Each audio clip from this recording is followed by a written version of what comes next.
मेरे घर के दरवाजे पर बहुत भीड़ लगी हुई थी। मैं गहरी नींद में सो रही थी जब बहुत तेज़ शोर उठा तो मेरी आंख खुली थी। नवंबर का महीना चल रहा था। हवाएं ठंडी थी। बिस्तर छोड़ने का दिल ही नहीं कर रहा था, मगर दरवाजे के बाहर बढ़ती आवाज़ ने मुझे मजबूर कर दिया। शॉल ओढ़ा और दरवाज़ा खोला तो सामने एक भीड़ खड़ी थी। सबकी नज़रें नीचे किसी चीज़ पर जमी हुई थी।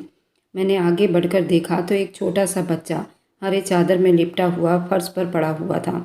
बहुत जोरों से रो रहा था। एक औरत बोली, पता नहीं किसका पाप है, रात के अंधेरे में यहाँ छोड़ गया है। दूसरे ने कहा, कोई इश्क विश्क का चक्कर लगता है, अपना मुंह काला करके नाजायज़ औलाद पैदा करके यहाँ मंदिर के सामने फेंक कर चला गया है।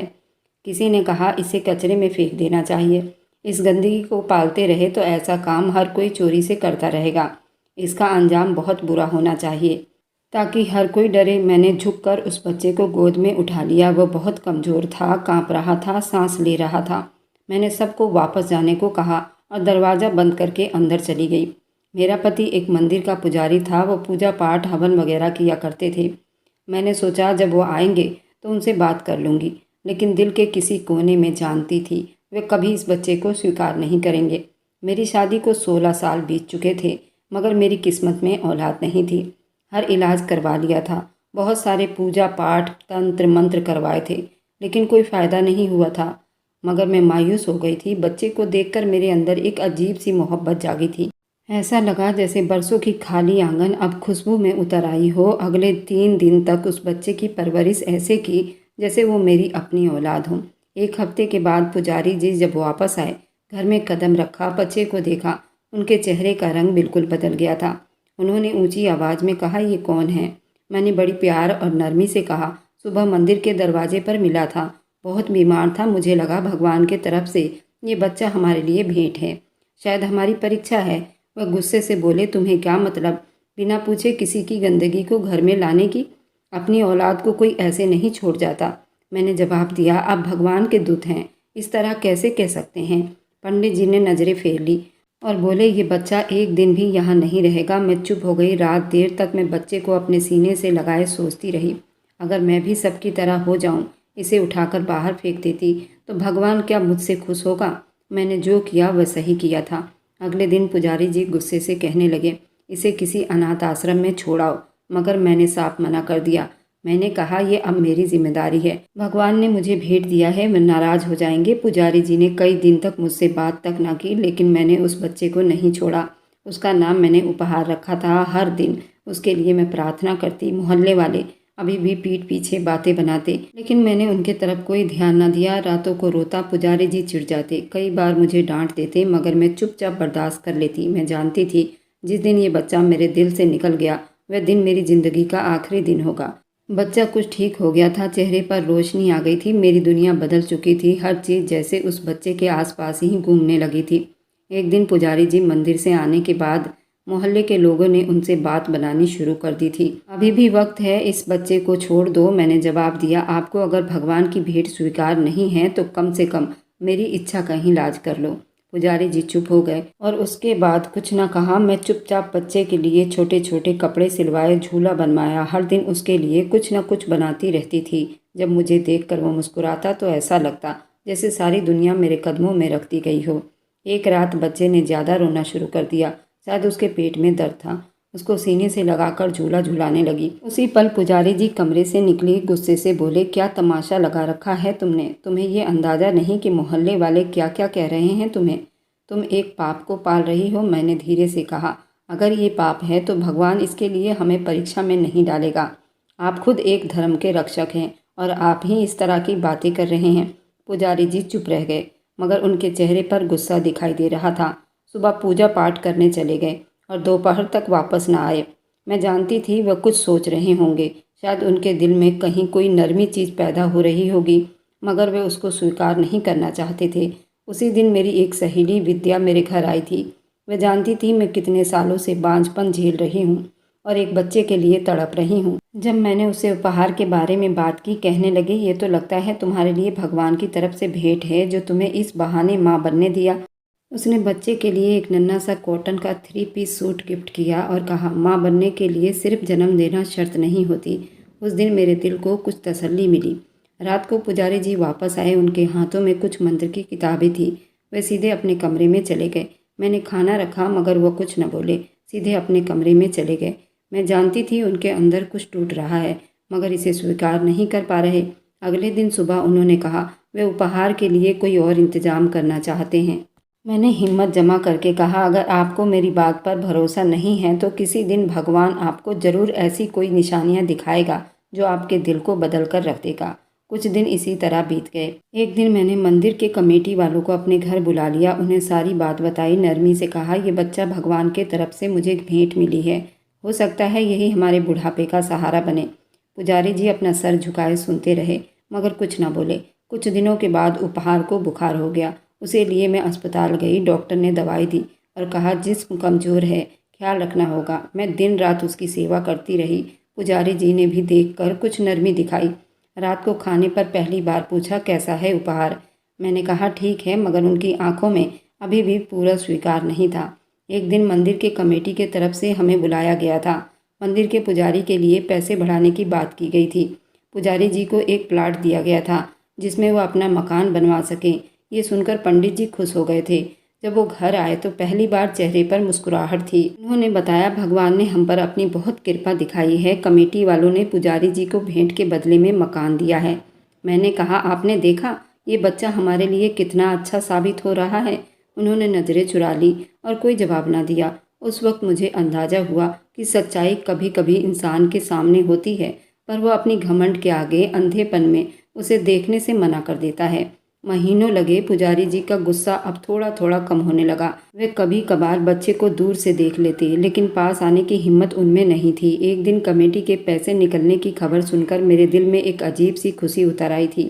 कई महीनों से कमेटी डाल रही थी, लेकिन हर बार किसी और का नंबर आ जाता था, जैसे किस्मत मुँह चिढ़ा रही हो। इस बार जब मेरा नाम निकला तो जैसे भगवान ने मेरी परीक्षाओं का इनाम दिया हो। सबसे पहला ख्याल उपहार के लिए आया। उसके दवाई, कपड़े, ज़रूरी सामान जो अभी तक मैं नहीं ला पाई थी, मैंने सुबह पूरा करने की ठान ली थी। उसी दिन पुजारी लौटे, हाथ में मिठाई का डब्बा था। मैंने हैरानी से पूछा, ये खुशी कैसी? बोले, मंदिर वालों ने फैसला किया है कि अब हम किराए के मकान में नहीं रहेंगे। वे लोग चाहते हैं हमारे लिए जो उन्होंने प्लाट दिया है उस पर मकान बनवा दे। बोले, ये सब भगवान के सेवादारों की कृपा है। मैं चुप रही, लेकिन दिल में एक आवाज़ थी जो बार बार कह रही थी, ये सब उपहार की वजह से ही हुआ है। लेकिन उसकी मौजूदगी ने घर के चहल पहल में रंग भर दिए थे। हर दिन उसके साथ बिताती, वक्त का एहसास ही नहीं होता। जब रात को रोता तो मैं उसको लोरियां सुनाती, मेरे सीने पर सर रखकर सो जाता। कमेटी के पैसों से मैंने उपहार के लिए साइकिल खरीदी, कुछ गर्म कपड़े लिए और उसकी दवाइयों के लिए कुछ छोटा सा संदूक खरीदा था। वक्त पर सब कुछ अब हम तीनों के किस्मत में लिखी जा रही थी। मुझे उन पैसों में अपनी ज़रूरत से ज़्यादा उस बच्चे का हक नज़र आता था। मंदिर वालों ने एक दिन मंदिर के कमेटी वालों को बुला लिया। पुजारी जी को बुलाया और ज़मीन के कागज़ उनके हाथ में थमा दिए। पुजारी जी घर आकर चुप से बैठे हुए थे। मैंने देखा कि उनके आंखों में नमी थी। पूछा तो बोले, भगवान की कृपा है, डर लगता है क्योंकि हम पापी लोग हैं। मंदिर वालों ने सिर्फ मेरी सेवा देखकर हमें इज्जत दी है, लेकिन शायद नहीं जानते कि मेरे दिल में कितना बोझ है। मैंने चुप से उनका हाथ थामा और कहा, अगर इस तरह महसूस हो रहा है तो उसे स्वीकार कर लेना चाहिए, मना करना तो एक ज़िद होती है। पुजारी जी कुछ पल चुप रहे, फिर कहा, तुम हर बात में उस बच्चे को ले आती हो। लोग इसके लिए कितना गलत बातें बना रहे हैं, तुम्हें इसका अंदाज़ा नहीं। लोग मेरे पुजारी होने पर शक कर रहे हैं। मेरे हाथों में होता तो मैं कब का इस बच्चे को कहीं अनाथ आश्रम में छोड़ आता। तुमने एक ऐसे पाप को घर में जगह दी है जिसे मैं बर्दाश्त नहीं कर पा रहा। मैंने झट से कहा, लेकिन शायद वही पाप हमारे लिए भेंट बन गई है। अगर ये पाप होता तो भगवान हमारी झोली में इसे नहीं डालता। पुजारी जी कुछ बोले नहीं, मगर मैंने पहली बार उनकी निगाहों में हार मानने की झलक देखी थी। महीने भर में मकान बनने की बुनियाद शुरू हो गई थी। हर दिन काम देखते पुजारी जी की प्रार्थनाएं भी अब उनके साथ बराबर खड़ी होती थी। लेकिन दिल में वही छुपा था, जिस बच्चे को ये सब नाजायज़ कह रहे थे, उसी की कृपा से हमारा घर बन रहा था। मोहल्ले में कुछ चोचले अभी भी चलते थे। लोग कहते थे, देखो कैसे कमेटी निकली और मकान मिल गया, जरूर कोई खास जादू मंत्र किया होगा। ये बात पुजारी जी ने सुनी थी। उनका पारा रोज हाई हो जाता था, लेकिन मैं बिल्कुल चुप रहती थी, क्योंकि सच्चाई को किसी की सफाई की ज़रूरत नहीं होती। वक्त से बड़ा बलवान कोई चीज़ हो ही नहीं सकता। एक दिन पुजारी जी से एक पुराना श्रद्धालु उनसे मिलने आया था। उपहार को देखकर बोला, ये आपका बच्चा है? पुजारी जी कुछ बोलने ही वाले थे। मैंने कहा कि हमारा ही बेटा है। वह हैरान हुए, लेकिन चुप से आशीर्वाद देकर चले गए। उसी शाम पुजारी जी ने कहा, तुमने आज पहली बार सबके सामने कहा कि हमारा बेटा है। मैंने कहा, जब तुम्हारे दिल में इस बच्चे के लिए जगह नहीं बनती तो मुझे किसी के मुंह का इंतज़ार करना ही क्यों है। मेरे दिल में ये रहता है और बस वही काफ़ी है। पुजारी जी ने कुछ देर चुप रहने के बाद धीरे से कहा, शायद तुम ठीक हो, शायद वह सच में हमारे लिए भेंट है। उनकी जुबान से ये सब सुनकर मुझे यकीन हो गया कि मेरा रास्ता ठीक है। भगवान अगर चाहे तो पाप को पुण्य में बदल देता है। और मैं दिल ही दिल में भगवान का प्रार्थना करती रही। मुझे उसने माँ बनने का सुख दिया, इसी तरह मेरे पति के दिल में भी एक बाप का प्यार डाल दे। पुजारी जी के जुबान पर अब कुछ नरम शब्द आए थे जिससे मुझे एक उम्मीद जागी थी, लेकिन अब उनका व्यवहार बदलने लगा। अब उपहार को देखने से कतराते नहीं थे। अगर वह करीब आता तो वह अब भी नज़रें फेर लेते। मैंने एक दिन उनके हाथ में उपहार के लिए दूध की बोतल थमाई तो उन्होंने हाथ पीछे खींच लिया और कहा, मुझे इस बच्चे से कोई संबंध नहीं रखना, ये मेरी जिम्मेदारी नहीं है। मैं चुप रही। कुछ कहना बेकार था। उपहार अब 4 महीने का हो चुका था। अपने नन्हे हाथों से मेरा चेहरा पकड़ लेता। जब मैं लोरियां सुनाती तो आंखें बंद करके सुकून से सो जाता। मैंने कई बार महसूस किया पुजारी जी उसको चुपके चुपके देखते थे, मगर जैसे ही मेरी निगाह उन पर पड़ती तो वह जल्दी अपनी निगाहें चुरा लेते। एक रात बच्चे को हल्का सा बुखार हो गया था। मैंने उसे गोद में लिया। उसका माथा गर्म था। पुजारी जी कमरे से निकले, मेरी तरफ देखा और बिना कुछ कहे वापस चले गए। सुबह जब मैं दूध लेने गई तो मोहल्ले की औरतों ने बातों बातों में कह दिया कि पुजारी जी को तो ये बच्चा बिल्कुल भी पसंद नहीं है। वह कह रही थी, पुजारी जैसे लोग अगर नाजायज़ बच्चे को जगह देंगे तो लोग कैसे उनको भगवान का दूत मानेंगे। मैं ये सुनकर वहाँ से लौट आई थी। पुजारी जी से लोग अब भी बातें करते थे। आपका किरदार भी अब सवालों में है। अगर आपको बोझ लगता है तो मुझे आपकी आज्ञा चाहिए कि मैं उसके साथ कहीं दूर चली जाऊंगी। पुजारी जी गुस्से में आ गए, बोले, धमकी मत दो। ये घर तुम्हारा है, लेकिन इस पाप की पोटली को मेरे फैसलों पर हावी मत होने दो। मैंने कहा, अगर ये पाप की पोटली है तो आपकी किस्मत में एकदम से इतने सारे अच्छे काम कैसे बनते गए। मकान बन गया, इज्जत मिली, कमेटी निकली, आपको हर चीज़ में तोहफे मिलते हैं। ये सब किसके आने के बाद हुआ? पुजारी जी ने ठंडे शब्दों में जवाब दिया, ये सब भगवान की कृपा है, किसी बच्चे की वजह से नहीं है। मैंने कहा, भगवान की कृपा भी इसी बच्चे की वजह से हो रही है। अगर तुम देखना नहीं चाहते तो मत देखो, लेकिन मैं हर दिन अपनी आंखों से इस बच्चे के आसपास भगवान को महसूस करती हूँ। पुजारी जी ने मेरे बच्चे से बिल्कुल अपना नाता रिश्ता तोड़ लिया था। अब उसे ना देखते थे ना उसकी बातें करते थे। एक दिन बच्चे के रोने पर वो भड़क उठे, बोले, ये रोना चीखना सुनना अब मेरे बस से बाहर है, इसके लिए किसी और जगह का बंदोबस्त कर लो। मैंने चुप कर बच्चे को सीने से लगा लिया और धीरे से उसे लोरी सुनाने लगी। उसी बीच पुजारी जी के मंदिर का एक श्रद्धालु का बच्चा बीमार हो गया था। मैंने देखा पुजारी जी उसके लिए फिक्रमंद हो गए। अस्पताल के चक्कर लगाने लगे, दवाइयों का बंदोबस्त किया, जादू टोना देखा। मैंने उनसे कहा कि आप दूसरे के बच्चे के लिए दिल में दर्द रखते हैं, लेकिन जो बच्चा आपके घर में है उसके लिए दिल में नरमी पैदा नहीं होती। पुजारी जी बोले, वह श्रद्धालु है, भगवान की श्रद्धा में लगा हुआ है, ये बच्चा न जाने किसके पाप का नतीजा है। मैंने कहा, खून का फैसला आप नहीं कर सकते, भगवान करता है, और ये भगवान शायद आपके दिल को भी परीक्षाओं में डाल रहा है। देखिए, आप किसी को सिर्फ धर्म से मत तौलिए, ये इंसानियत की बातों का कोई असर नहीं हो रहा। उनका गुस्सा बढ़ता ही जा रहा था। वे पूजा पाठ करने के बाद वह मंदिर में ही बैठे रहते, घर नहीं आते थे, एक अजनबी आदमी बन जाते थे। मेरा बेटा बोलने लगा था, लेकिन हर बार उसे नज़रअंदाज करते, उससे बचने की कोशिश करते। एक शाम बच्चे ने चलते चलते उनका गमछा पकड़ लिया। वह चीख कर बोले, हाथ न लगाओ उसको। मैंने देखा कि उनके आंखों में हल्की सी झिलमिलाहट थी, जिसे वे कुछ महसूस कर रहे हों, मगर उस एहसास को झटक रहे हों। मोहल्ले के कुछ सरदारों ने एक दिन बच्चे को मेरे गोद में देखा तो एक ने हंसते हुए कहा, पुजारी का बेटा लगता है। पुजारी जी ने जल्दी से कहा, मेरा नहीं है। मैं चुप से बच्चे को सीने से लगा लिया और दिल ही दिल में सोचा, जिस बच्चे को बाप दुनिया के सामने अपनाने से मना करते हैं, वही बच्चा एक दिन आपकी पहचान बन जाएगी। ऐसे ही दिन बीतने लगे। पुजारी जी अब उसके पास से भी नहीं जाते थे। मैं अंदर ही अंदर टूटती जा रही थी। पुजारी जी के गुस्से में कोई नरमी नहीं आया था। मैं उपहार को सीने से लगाए हर दिन एक नई परीक्षा से गुजरती थी। उस बीच मेरे जिस्म में कुछ बदलाव महसूस होने लगा। मैंने नज़रअंदाज किया, लेकिन जब चक्कर आने लगा और खाने की खुशबू से उल्टी आने लगी तो मैं परेशान हो गई। मैं करीबी डॉक्टर के पास गई। डॉक्टर ने कुछ सवाल किया और फिर कुछ टेस्ट करवाने को कहा। टेस्ट के बाद जब वह रिपोर्ट देख रही थी तो उसके चेहरे पर आश्चर्य चमक रहा था। मैं दिल ही दिल में सोच रही थी, कहीं कोई बड़ी बीमारी तो नहीं। वह चुप से बोली, नहीं, आप प्रेग्नेंट हैं। मैंने आश्चर्य से पूछा। क्या वह हंसकर बोली, जी बिल्कुल सही सुना आपने, आपकी प्रेगनेंसी को 3 महीने बीत चुके हैं। मुझे अंदाज़ा भी नहीं था। मैंने कहा, नहीं, बल्कि मुझे तो ये विश्वास ही नहीं था कि मैं कभी माँ बन पाऊंगी। डॉक्टर ने पुराने टेस्ट देखने को कहा। मैंने बताया कि बरसों पहले बहुत से टेस्ट करवाए थे। सब ने कहा कि तुम बांझ हो, बच्चा होना नामुमकिन है। वह कुछ देर सोचती रही, फिर कहने लगी, मेडिकल साइंस भी हर सवाल का जवाब नहीं दे सकती। भगवान की मर्जी है, वह चाहे तो बांझ को भी माँ बना दे। मैंने घर जाकर चुपचाप उपहार को गोद में लेकर बैठ गई। मेरा दिल कांप रहा था, खुश भी थी, डर भी थी। पुजारी जी के सामने ये खबर कैसे कहूँगी। घंटों बीत गए। शाम हुई तो पुजारी जी घर आए।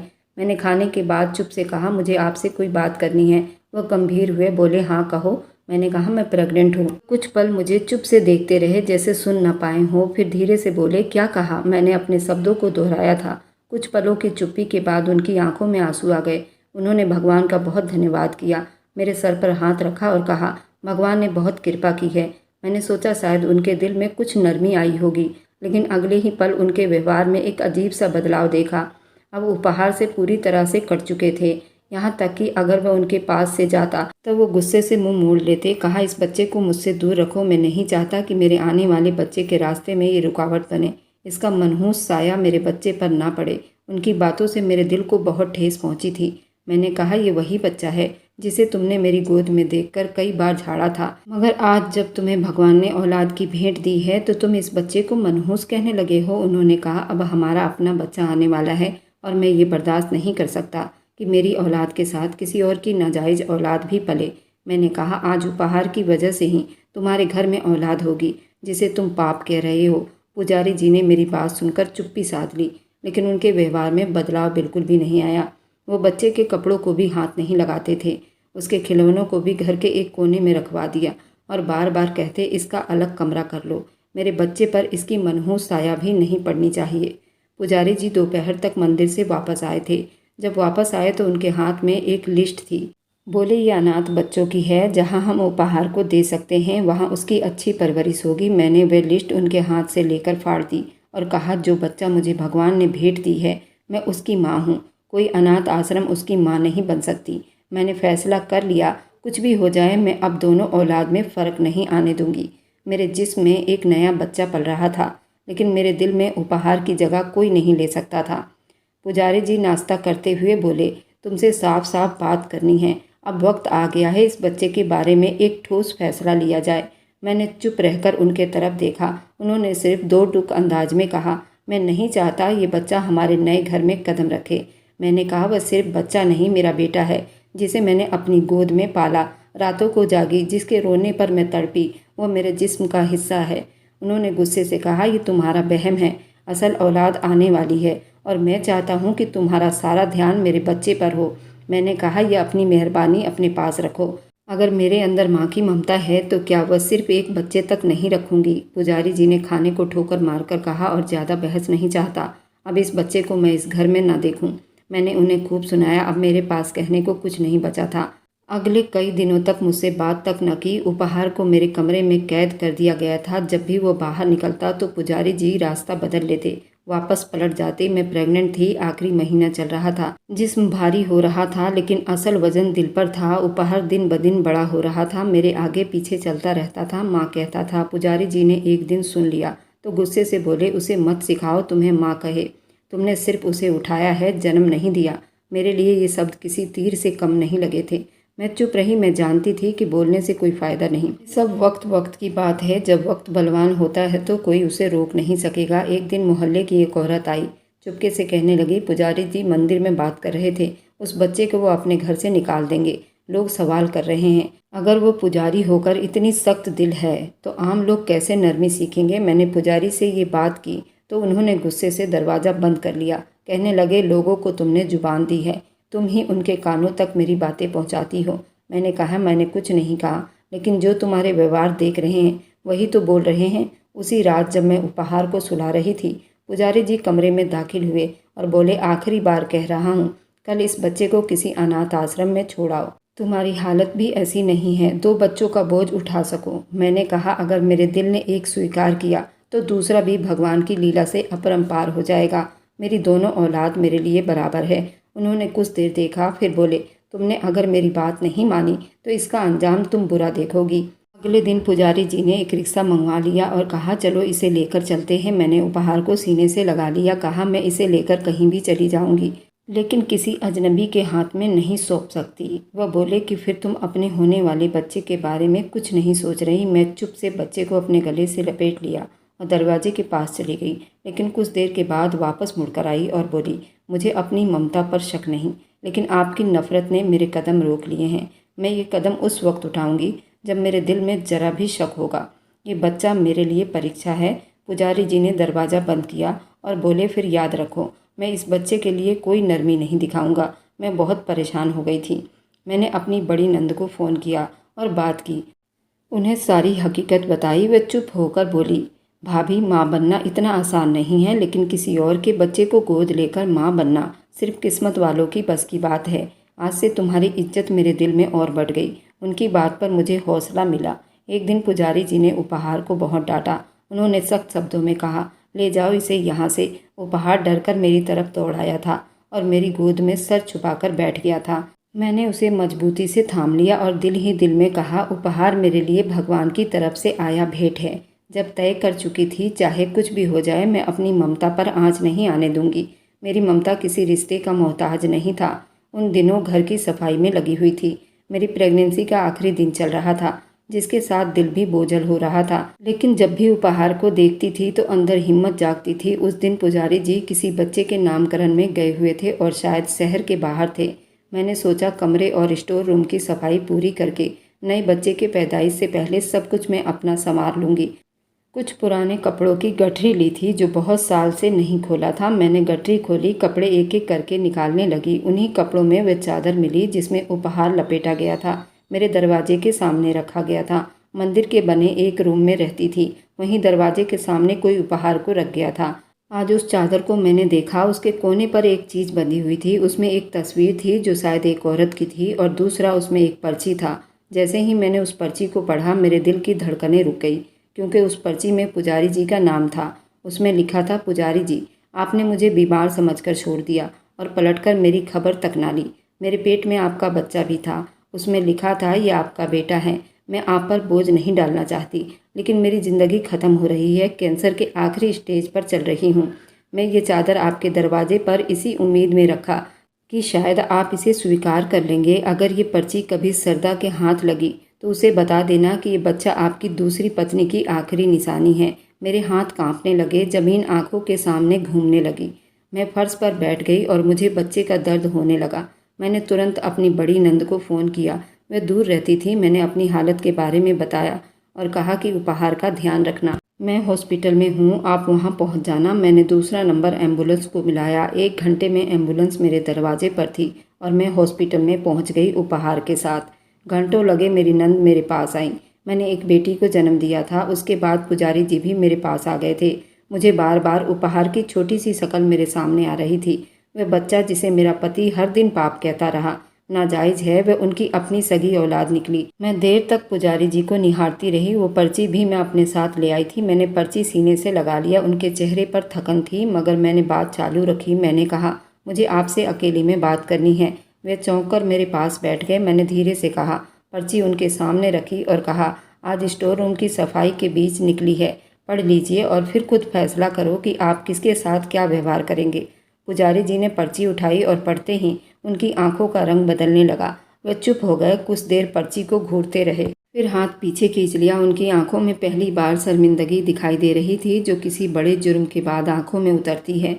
मैंने कहा, जिस बच्चे को पाप कह रहे थे, वह तो आपकी दूसरी शादी का नतीजा है। आपने मुझे दूसरी शादी की बात छुपाई, लेकिन इस मासूम का इसमें क्या गलती है जो आपके दरवाजे पर रख दिया गया था। पुजारी जी ने नज़रें चुरा ली, फिर धीरे से बोलने लगे। उन्होंने बताया कि जब मैं 19 साल का था, मैं गुरुकुल में पढ़ाई कर रहा था। उस समय मुझे एक लड़की से मोहब्बत हो गई थी।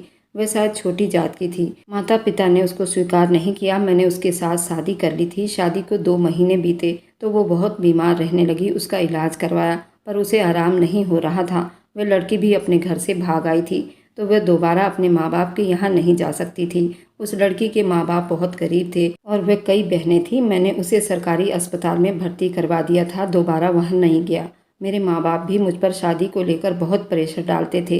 तुम मेरे माता पिता की पसंद की थी तो मैंने चुपके से तुमसे शादी कर लिया, दोबारा कभी पलटकर उसे देखने नहीं गया। मैं बहुत पापी इंसान हूँ, मुझे माफ़ कर दो, शायद मैं माफ़ी के लायक भी नहीं हूँ। तुम सही कहती हो, ये उपहार हम दोनों के लिए भगवान की तरफ से भेंट है और मुझे भगवान ने बहुत बड़ी सज़ा दी थी, तुम्हें बांझ बना दिया था। लेकिन जब भगवान को तुम्हारी अच्छाई के बारे में पता चला तो भगवान ने तुम्हारी अच्छाई के बदले उपहार को भेंट दे दिया। पापी तो मैं हूँ जो उस बच्चे को नाजायज़ कह रहा था। मैं तो बहुत बड़ा पापी हूँ। मैंने विद्या के साथ धोखा किया। मैं भगवान को क्या मुंह दिखाऊंगा। मैं अभी जाकर मंदिर में ऐलान करता हूँ कि उपहार मेरा बेटा है और मैं आज से और अभी से सच्चाई के रास्ते पर चलूँगा। शायद इससे मेरा पाप कम हो जाए। पुजारी जी ने पहली बार उपहार को गले से लगाया था और उसे चूमने लग गए थे। उसके बाद पुजारी जी ने अपना और बच्चे का DNA चेकअप भी करवाया था, जिसे डॉक्टर ने भी साबित कर दिया था कि उपहार पुजारी जी का ही बेटा है। मैंने अपनी बेटी का नाम लक्ष्मी रखा था और मेरे बेटे का नाम उपहार था। मुझे भगवान ने दोनों दिया था। मैंने अपने घर में बहुत बड़ा पूजा करवाया था। आप लोग बताइए, क्या मुझे पुजारी जी को माफ़ कर देना चाहिए? पुजारी जी खुद एक धर्म रक्षक होकर धर्म के खिलाफ काम करते रहे, अपने ही बच्चे को पापी बना रहे थे और दूसरी शादी करके दूसरा पाप किया था और मुझसे छुपाकर तीसरा पाप किया था।